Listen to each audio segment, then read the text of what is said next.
para que, o sea, es que me tenés que habilitar, perdóname, Juan, me Ah, tenés que sí, sí, habilitar sí. para... Perdón, perdón, te tengo que habilitar yo, que me encantaría acá. Saber acá, todos los participantes. Ahí está. Creo que ahí podés, Nico.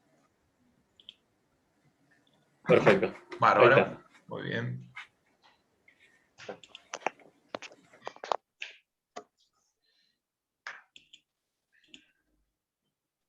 Bien, el que nos seguía, habíamos terminado en auxiliar del trabajador, seguía dos artículos que son el artículo, perdón, ahí va, el artículo 29 bis, que habla de interposición y mediación, ¿sí? Que habla básicamente de trabajadores que habiendo sido contratados por terceros, ¿sí? Con vistas a proporcionárselo a las empresas, van a ser considerados en estos casos empleados directos de quien utilice la prestación, ¿sí? Básicamente, contrato un trabajador, ¿sí? Que en realidad lo contraté a una empresa, como por ejemplo estas que ustedes habrán oído nombrar, ¿sí? De ADECO, etcétera, etcétera, etcétera, que se encargan de alguna manera de proporcionar mano de obra, entre comillas, son empresas de recursos humanos, ¿sí? La ley de contrato de trabajo, con el surgimiento de estas empresas, de alguna manera declara este artículo que tiene que ver con garantizar o regular cómo va a funcionar eso. ¿Por qué? Bueno, básicamente porque muchas empresas empezaron a encontrar la beta, ¿sí? De no contratar empleados y de alguna manera contratarlos, entre comillas, a través de empresas de recursos humanos. Pero hay como excepciones, si se quiere la regla, esto está normado porque precisamente lo estipula el artículo 29, si yo contrato a una persona que está contratada por terceros, o sea, hay una empresa que a mí me suministra un trabajador, ¿sí? Si yo no cumplo con ciertas condiciones, ese empleado va a ser empleado directo de quien utilice la prestación, en este caso de la empresa. ¿Y esto por qué? Bueno, tiene que ver con básicamente no aprovecharme de una situación de una persona que no está en relación de dependencia directa con esta empresa y yo como empresa lo tomo y lo tomo una vez y lo tomo dos veces y lo tomo tres veces siempre para cumplir una especie de rol tercerizado pero enmascarado dentro de lo que es la verdadera función de que está, como si se quiere, empleado directo. El tercero, en este caso, tiene que ser una empresa que esté regulada, ¿sí? Que esté habilitada por el Ministerio de Trabajo de la Nación, ¿sí? Como estas empresas de recursos humanos, y la excepción a este tipo de contratos que no están de alguna manera habilitados son los contratos de servicios eventuales, ¿sí? Contratos de servicios eventuales le hace necesidades que son muy esporádicas, muy concretas, que son súbitas, que son imprevistas, que se da mucho, por ejemplo, en el rubro gastronómico, digo, ¿no? De repente, no, por ahí no en este momento, específicamente en este momento de la pandemia, pero ante una situación habitual, lo que sucedía era que tenía las fiestas, Semana Santa, o tenés las fiestas de fin de año nuevo, ¿sí? Y de repente los locales gastronómicos se llenan y estas empresas tienen que, por ejemplo, salir a cubrir la falta de personal con contratos de servicio eventual. Esos tipos de contratos de servicio eventual sí los pueden tratar de conseguir a través de estas empresas de recursos humanos sin que eso convalide una relación laboral fija, ¿sí? Sino que es más bien a término. Y después tenemos lo que es la subcontratación y delegación, que son los servicios tercerizados, ¿sí? Que son actividades comúnmente tercerizadas, como por ejemplo la seguridad, la limpieza, los fleteros, servicios de mantenimiento industriales, que son trabajos o servicios que corresponden a la actividad normal y específica propia del establecimiento. Y que además de eso requiere un registro documental de los trabajadores, copias de recibo y de pago. Ustedes habrán visto que, por ejemplo, van a los bancos, ¿sí? Y en los bancos, por ejemplo, tenés personal de seguridad, ¿verdad? ¿Sí? Que están en la puerta generalmente, que son personal de seguridad de una empresa. Eso, en realidad, cuando uno se mete, después se lo voy a compartir si quieren, Juan, más adelante, pero hay un montón de fallos que tienen que ver con esto porque lo que te requiere para que no sea considerado una relación en favor, o una relación laboral en favor con la empresa, más bien, no con la empresa que terceriza, sino con la empresa que requiere el contrato, es que sea una actividad normal y específica del establecimiento. Entonces, traigo la pregunta en cuestión. Una persona, personal de seguridad, que trabaja para un banco, ¿sí? ¿Está en relación de dependencia con el banco? ¿Ustedes qué creen? No. Hola, buenas tardes, Martín. Mi nombre es Munir recién. Hola, yo creo que no. Porque para eso el banco paga a una empresa privada para que le mande servicio de seguridad. Creo que la que está ligado a la empresa de seguridad, me parece, va. Sí, bueno, yo pensaba lo mismo y es así también, y sin embargo hay varios casos, varias situaciones dentro de la jurisprudencia en los cuales, fíjense esta definición, correspondientes a la actividad normal y específica propia del establecimiento. Un personal de seguridad en un banco podría no considerarse una persona específica de ese establecimiento, quiero decir, no cumple con las labores cotidianas. Y sin embargo se van a encontrar, por ejemplo, que el personal de seguridad te toma la temperatura a la entrada hoy en día, te ayuda a habilitarte los números para los turnos, y además de eso, si yo le puedo sumar, por ejemplo, un volumen de gente, y eso garantiza ese volumen de gente, o mejor dicho, la persona que trabaja y que me ordena ese local, garantiza que yo pueda desempeñar mi actividad, entonces ahí empiezan los grises, ¿sí? Y me encontré con que hay mucha jurisprudencia de situaciones de este tipo. Yo puse, por ejemplo, acá, tareas de vigilancia y seguridad en una empresa gráfica. Bueno, esta fue una situación, ¿sí? que copié ahí, no copié todo el fallo porque es bastante largo, pero era la misma situación, nada más que en vez de un banco, en una empresa gráfica, ¿sí? ¿Y qué había dicho el tipo? Bueno, en la empresa gráfica había una concurrencia de personas enorme, ¿sí? Entonces yo no solamente estoy garantizando la seguridad del local, sino que estoy garantizando, además, de que ese local pueda funcionar correctamente, ¿sí? Esa persona fue despedida por la empresa que hacía o que actuaba como tercerizadora, ¿sí? Como la que prestaba estos servicios, y la persona, ¿sí? Estableció una demanda.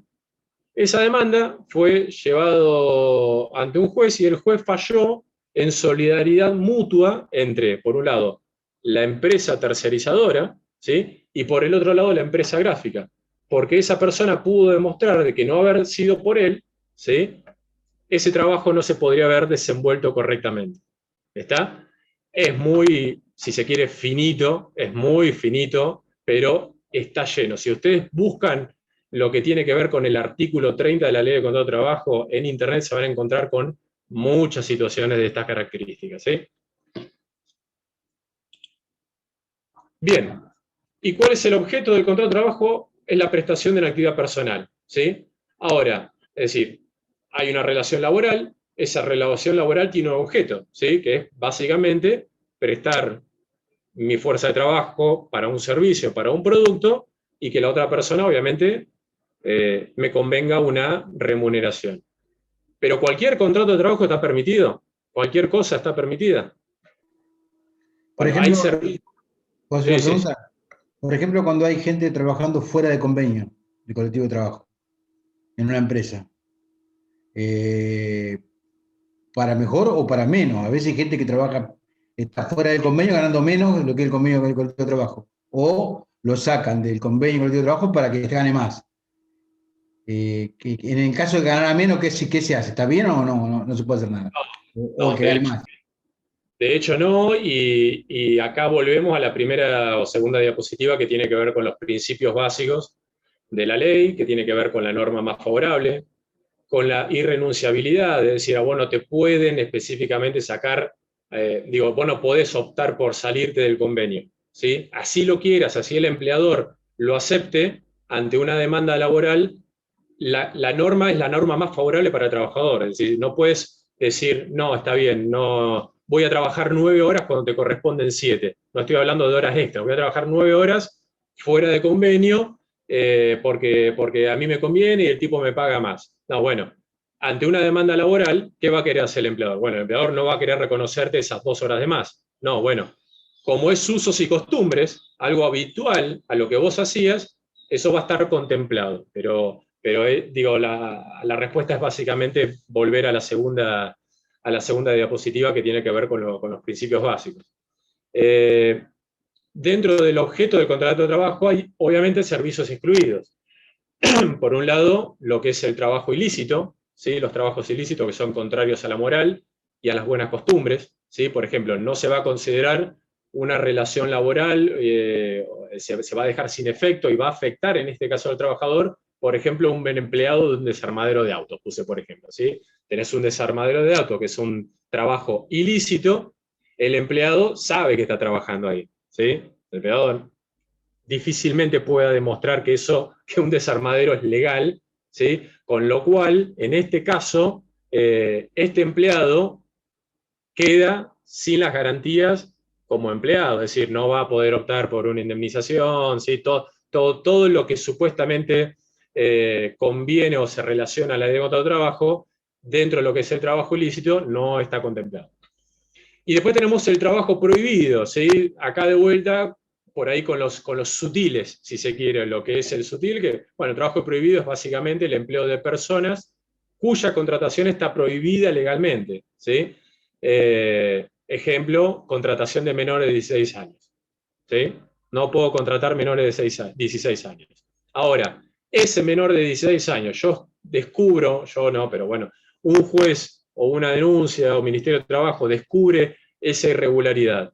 ¿Qué sucede con el menor de 16 años? ¿Tiene garantías de recibir, por ejemplo, la indemnización? En este caso, sí. ¿Sí? En este caso, sí. Porque esa es principalmente la diferencia entre lo que es trabajo ilícito y trabajo prohibido. Yo no puedo emplear... Explotación infantil. Claro, sí. Después vamos a ver más adelante que hay una situación en la cual sí puedo contratar menores de 16 años, que son empresas familiares, pero básicamente acá la diferencia entre lo que es trabajo ilícito y trabajo prohibido es si afecta o no afecta específicamente al trabajador en este caso, ¿sí? No estoy fijándome en el empleador. En el caso ilícito, ¿sí? Que yo esté haciendo, no sé, me contratan para robar casas, ¿sí? Bueno, lo lamento, es ilícito, no te conviene ninguna garantía, no vas a optar por ninguna indemnización, no vas a tener vacaciones, no vas a tener nada de todo eso, ¿sí? Y a diferencia de eso, en el trabajo prohibido, si bien no está contemplado como correcto dentro de la ley, esa persona, si se finaliza ese contrato de trabajo, sí tiene derecho a una indemnización, ¿sí? Básicamente esa es la gran diferencia entre uno y otro. Perdón, ahí está. Bien, y después llegamos al capítulo 7, un poco ya lo hablamos, que tiene que ver con los derechos y deberes de las partes. ¿A qué nos referimos con deberes y derechos de las partes? ¿Quiénes son las partes, en primer lugar?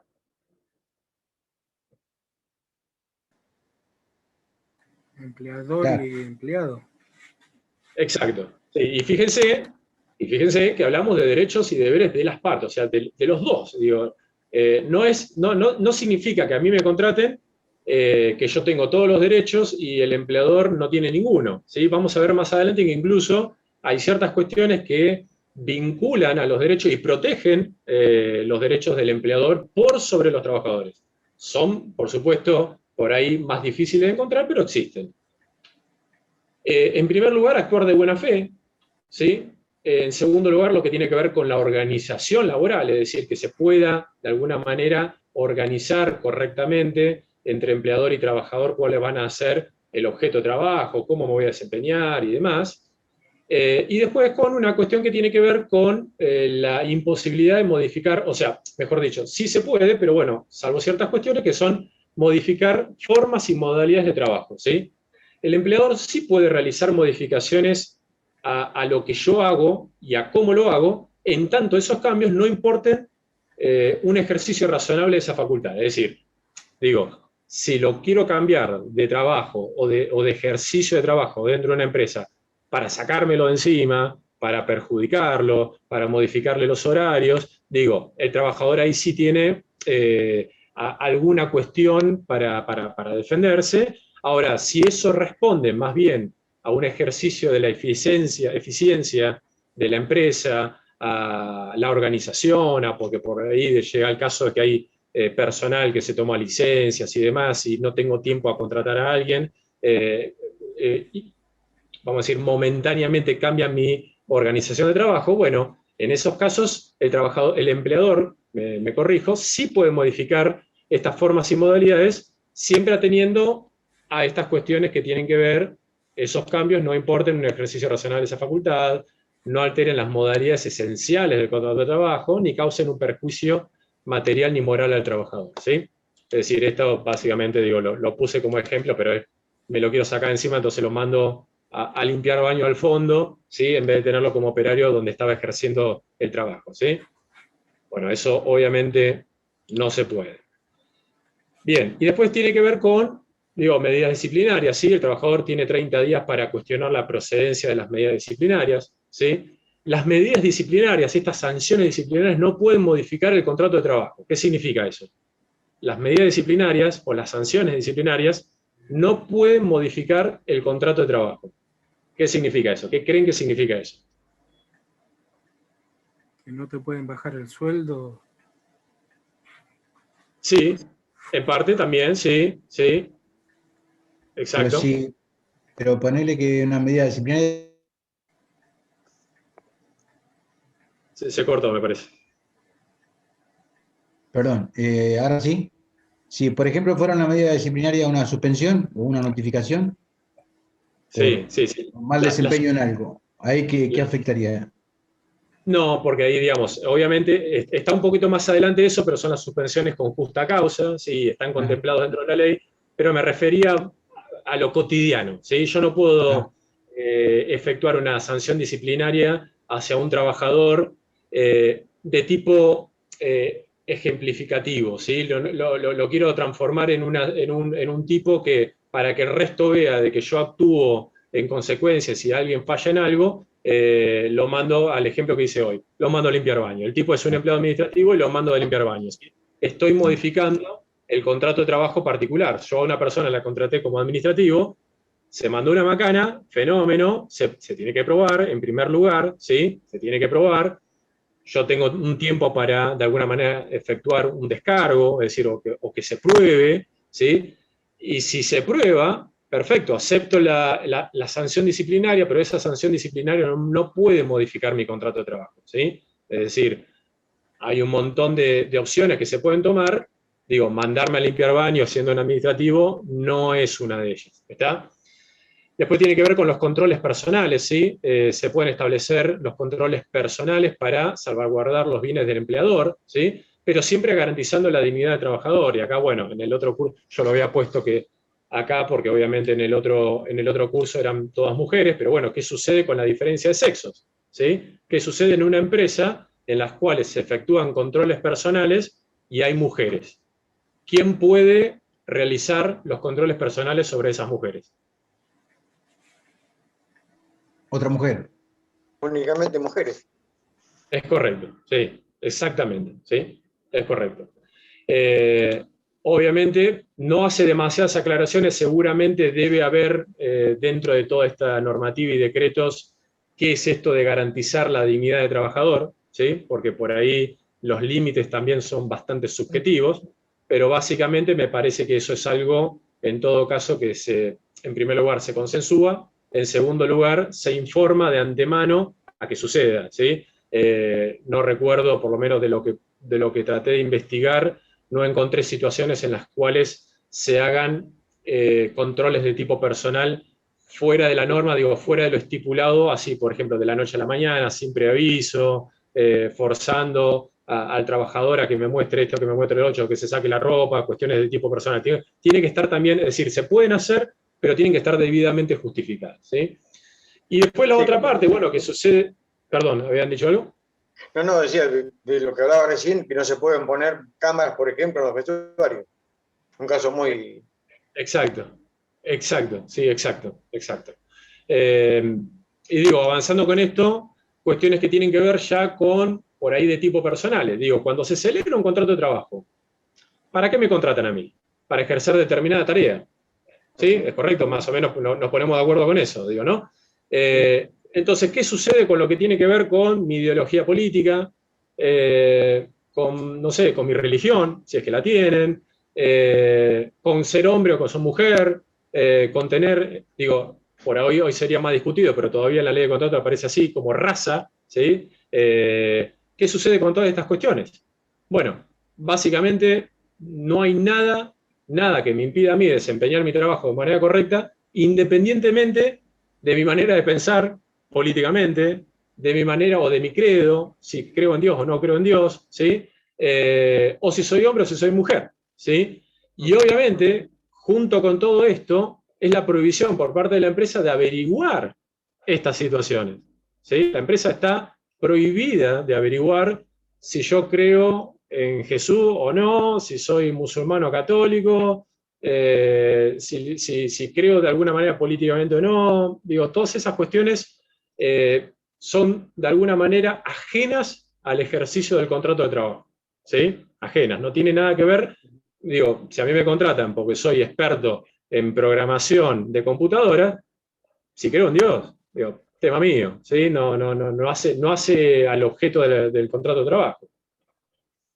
Y lo mismo tiene que ver, obviamente, con el tema, hay un apartado bastante grande dentro de la ley de contrato de trabajo, pero lo mismo tiene que ver con el sexo, digo, con ser hombre o con ser mujer. Bueno, ¿y qué dice? Por ahí los que hayan estado en relación de dependencia conocerán un poco el tema, pero bueno, ¿qué estipula, que está en el capítulo 8, la ley de contrato de trabajo respecto a la formación profesional, a la formación de los individuos que están en relación de dependencia? ¿Qué se imaginan o por lo menos qué conocimiento tienen al respecto? Capacitar al personal, que se vayan capacitando y permitirle que se sigan capacitando. Es continuo, claro, hay capacitaciones continuas. En realidad hay muchas empresas que lo hacen rotar en sectores para que aprendan todo lo que es un movimiento transversal. Algunas empresas, otras no, pero muchas lo hacen. Exactamente, sí, sí. De hecho, este capítulo, específicamente el artículo, habla de que todo lo que ustedes están diciendo, si yo voy a meter a un operario a desempeñar tareas sobre una máquina que no conoce, ¿qué dice la norma? Bueno, la primera norma dice capacitalo, ¿sí? Está contemplado dentro de las empresas que tienen que capacitar al personal, por ejemplo, lo que tiene que ver con seguridad y higiene, por poner algo. Pero además de eso, ¿sí? Depende, obviamente acá empezamos con todas estas cuestiones de estatutos y leyes profesionales, pero también tengo que garantizar días, ¿sí? Tengo que garantizar días para que esa persona se forme fuera, ¿sí? Fuera de la empresa. Es decir, el trabajador tiene derecho a, si está dentro de, por ejemplo, un ámbito educativo nacional o provincial debidamente reglamentado, a poder formarse, ¿sí? Eso está contemplado dentro de la ley y obviamente el trabajador al respecto va a tener que presentar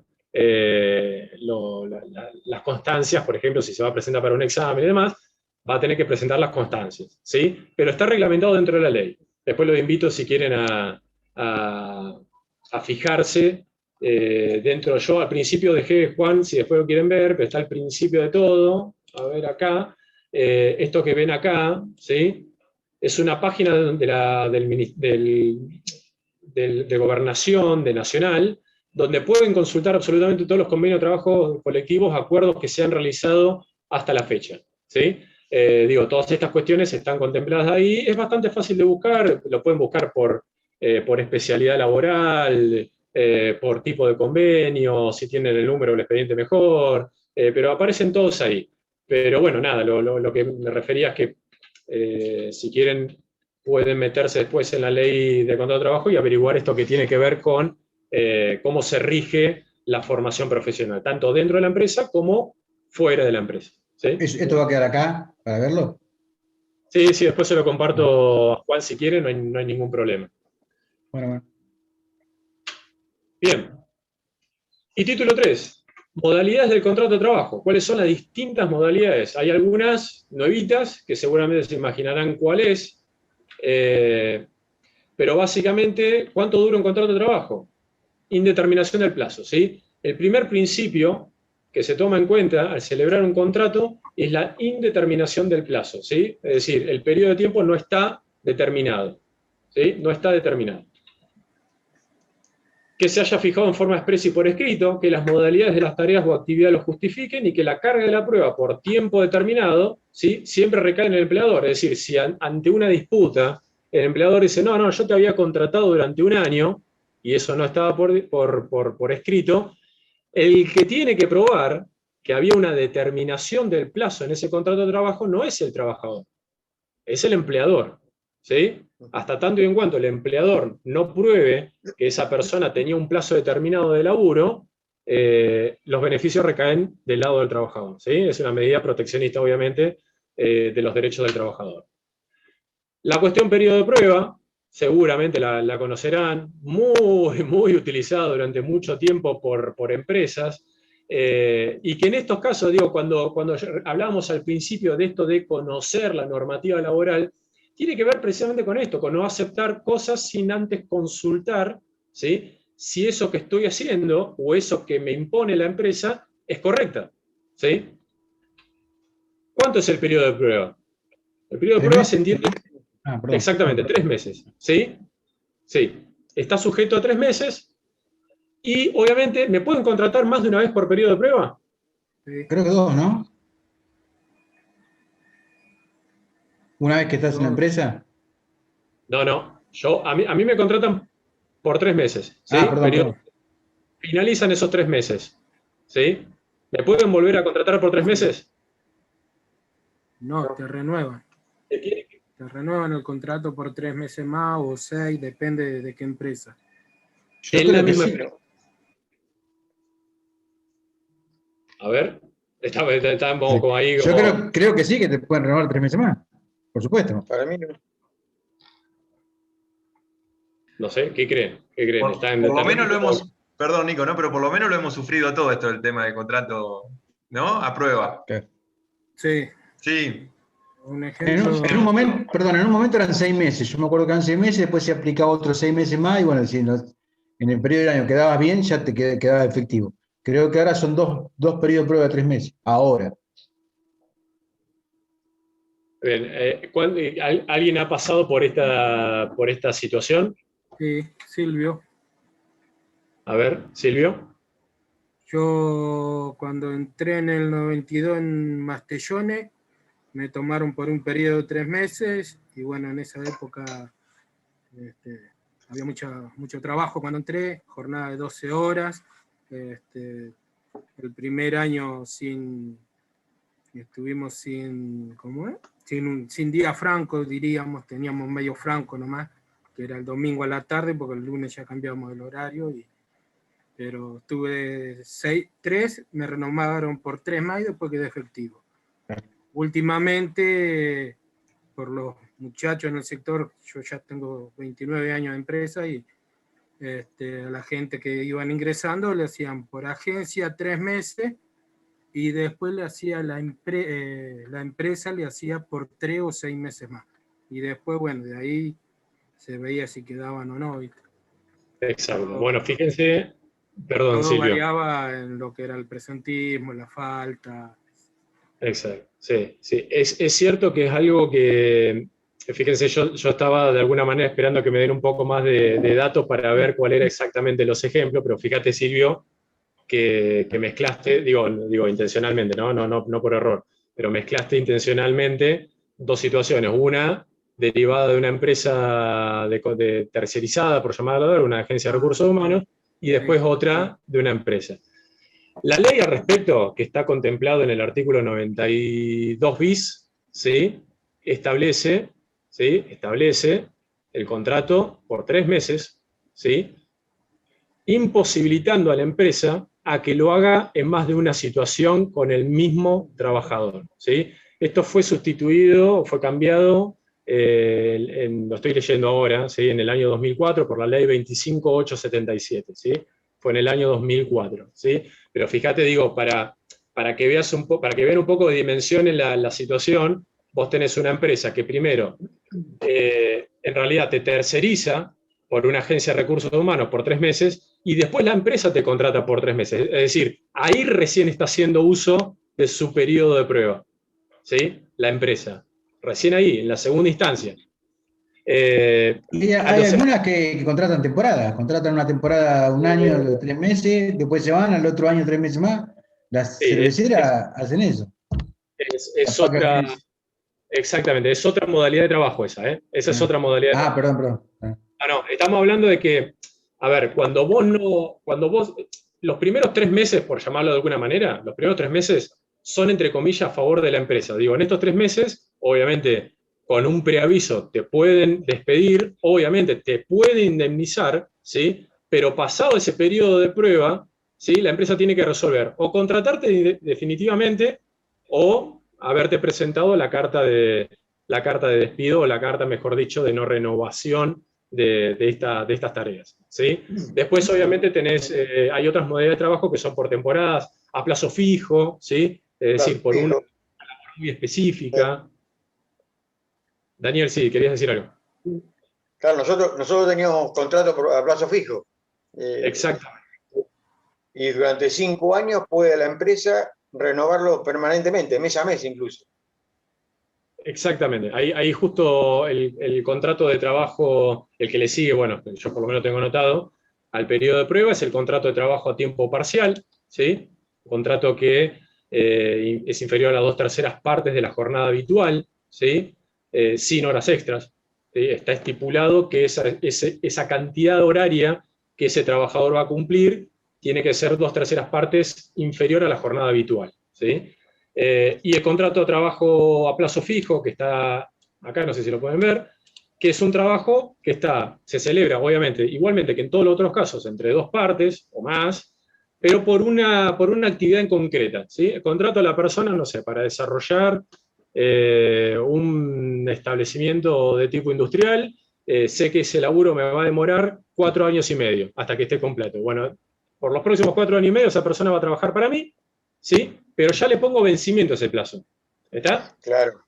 Tiene un principio y tiene un fin. Es distinto a la otra situación en la cual yo contrato a un empleado de forma, entre comillas, efectiva, por ponerlo de alguna manera. No hay una determinación del plazo, ¿sí? No puede venir el empleador a decirme, no, yo te había contratado por 2 años, si eso no está de alguna manera acordado previamente, si no está claro, ¿sí? Ese es el principio de indeterminación del plazo. O sea, el polo opuesto sería contrato a plazo fijo, ¿sí? Te contrato para desarrollar esta tarea en específico. Exacto. A nosotros te puede renovar el plazo fijo cada 3 meses, por ejemplo, pero pasados los años no pierde la antigüedad. La fecha inicial es cuando arrancó el primer contrato. Bien. Exacto. O sea, se va sumando la antigüedad. Exactamente. Bien. Sí, lo único importante es que los contratos a plazo fijo no pueden celebrarse por más de 5 años. ¿Sí? Claro. Ese es el límite para el empleador. Bien, después tenemos otras modalidades. El trabajo por temporada, ¿sí? Se imaginarán un trabajo por temporada, por ejemplo. Es bastante sencillo. Cosecha. Lo agropecuario, exactamente. Lo agropecuario es como si se quiere, el sector de laburo más característico del trabajo por temporada, la cosecha, la vendimia, la parte cervecera, digo, todos son trabajos que son contemplados en determinado periodo del año, ¿sí? Que no se pueden hacer en otro periodo del año. No quiere decir eso que esa persona no tenga derecho a indemnización, no quiere decir que esa persona no tenga derecho a vacaciones, tiene derecho a todas las cosas, nada más que la probanza, ¿sí? O si se quiere, el objeto de contrato de trabajo en este caso, está determinado por el periodo del año en el que se hace, ¿sí? Porque no se puede hacer en otro momento del año, ¿sí? El trabajo eventual, ¿sí? El trabajo eventual, donde el vínculo comienza y termina con la realización de la obra, la ejecución del acto o la prestación del servicio para el que fue contratado el trabajador.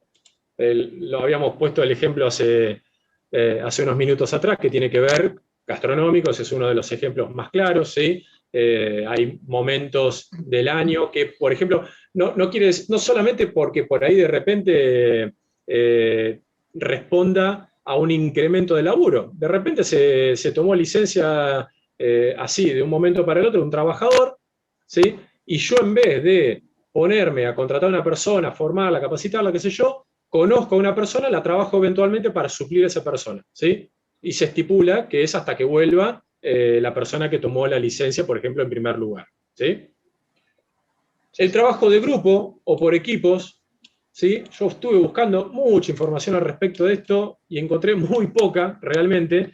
El trabajo de grupo por equipos es un trabajo muy parecido, si se quiere, a lo que es una cooperativa, con la excepción de que en realidad no es una cooperativa, sino que son un grupo de personas, ¿sí? Que son contratadas por un mismo empleador, ¿sí? Son contratadas por un mismo empleador. Ahora, la persona que representa ese grupo frente al empleador para hacer los reclamos, para acordar los trabajos, para acordar la forma de paga y demás, es una especie de delegado, ¿sí? Funciona por intermedio de un delegado. O sea, es parecido a una cooperativa sin conformar una cooperativa propiamente dicha en lo que tiene que ver con lo jurídico, ¿sí? Ahora, colectivamente, la obligación del empresario, ¿sí? Es para con todos, pero para con todos de manera individual. Digo, si los despido, no estoy despidiendo al delegado del grupo, estoy despidiendo, no sé, a los 5 trabajadores que formaban parte de un grupo. ¿Está? ¿Se entiende? Obviamente que esto es diferente a lo que es el auxiliar, porque no es que estoy contratando a una persona y esa persona se vale de otras para ayudarlo. No, estoy contratando a 5 personas, nada más que por equipos. De hecho, hay en internet, después si quieren, hay modelos de contrato de trabajo por equipos que son hechos acá en Argentina. No son traídos de México, ni de España, ni no son cosas raras, sino que son acuerdos por escrito legales que se pueden tomar y que son como modelos para, llegado el caso, se presenta ante un empleador. Esa manito de Daniel, no sé si quedó de antemano o querías decir algo, Daniel. Quedó de hoy, no sé cómo sacarlo. No tengo ni idea. Ahora me fijo cómo sacarlo. Nico, antes que vayas al último, el de teletrabajo, que bueno, que es todo, inclusive ahora hace poquito se entró en vigencia la ley de teletrabajo, ¿no? Hace muy poquito. Sí. Porque es una modalidad que justamente se va a imponer o se viene imponiendo año a año. Lo que pasa es que ahora justamente con la pandemia se va a acrecentar aún más.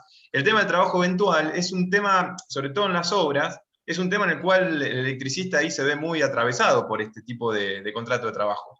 En algún punto tiene que ver mucho con ese tipo de obras y cosas que una vez se celebra un contrato de trabajo, que como también decía al principio la exposición de Nicolás, muchas veces no tiene que ver con firmar un papel, sino inclusive el contrato de trabajo también se da en función de que nos dimos la mano o acordamos de que se va a hacer el trabajo así. Obviamente hay que hacerlo todo bajo el marco legal, ¿no? Pero bueno, no deja de ser un tipo de contrato de trabajo y quizás el que más vayamos a utilizar nosotros, o ustedes en este caso, como electricistas, o como oficio casi en general, les diría.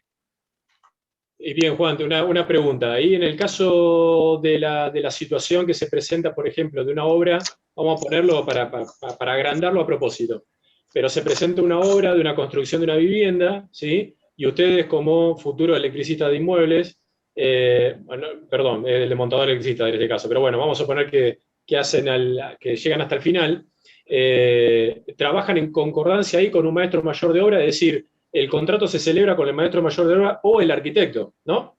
O el arquitecto, exactamente, quien te contrate para hacer la obra, en este caso. Exacto. ¿Sí? Bien, bien. La importancia entonces de lo que significa que, por ejemplo, sean matriculados. ¿Sí? Digo, no es un detalle menor. Sí, no iba a decir demasiado, pero obviamente sabrán que la ley actualmente es una de las últimas que fueron modificadas, si no la última, creo que fue la última, del agosto, septiembre del año pasado, que es obviamente la nueva modalidad que tiene que ver con el teletrabajo, ¿sí? Obviamente traído con viento y popa por la pandemia, ¿sí? Y adoptada finalmente por la